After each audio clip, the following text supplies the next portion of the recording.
And the final pair of funny cars coming up, Matt Hagan, Ron Capps. For Matt Hagan, who won this race last year, also finished runner-up in the championship to John Force last year, yet to win this season. So Tommy DeLago has brought out last year's chassis. He says he wants to see what he has and get prepared for the countdown. Dave Reed. Meanwhile, Ron Capps feels good to go. You notice the new sponsorship on the backside of that car. It's a rebate program from Napa. Also says good to go with new crew chief Tim Richards, who continues to gain experience by getting this car to go down the racetrack. He says it's exactly what this team needs. Well, the last race, they were the runner-up. So Tim Richards starting to get more and more comfortable all the time with that Napa machine. And Matt Hagan, as you see, brand new paint job on that car for this event.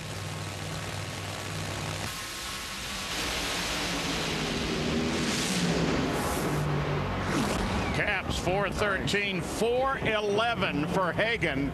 That's going to keep Mike Neff #1. Hagan is now second, and Ron Capps is now third.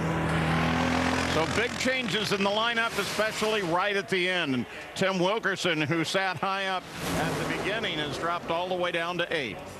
I think both crew chiefs would be happy with these particular runs. Matt Hagan said ran that 411. Tim Richards, he ran that great 421 in the heat and then backs it up in the good conditions with the 413. He's got to be happy with that. So after the second session, and remember there will be another night session, so that's going to be helpful. Here's the way they stand. Mike Neff, followed by Hagan and Capps, then Beckman, Troxel, Pedregon, Cruz, and Bob Tasca. We talked about the 12 times carrying over, and there's Terry Haddock. He makes it in that final transfer position with a 439.3 in that Toyota.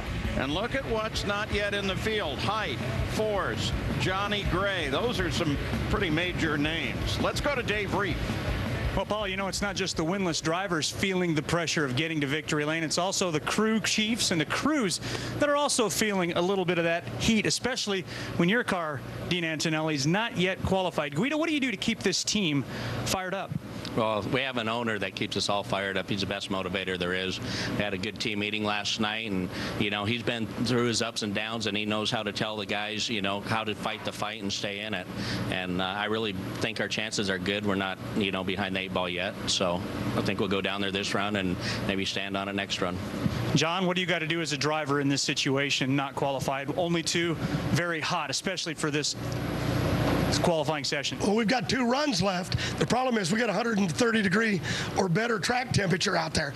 Lanny's out there working. Ron Douglas and Dean Antonelli and Bernie, Jimmy, Neff, everybody is working on our hot rod to get us in the show, along with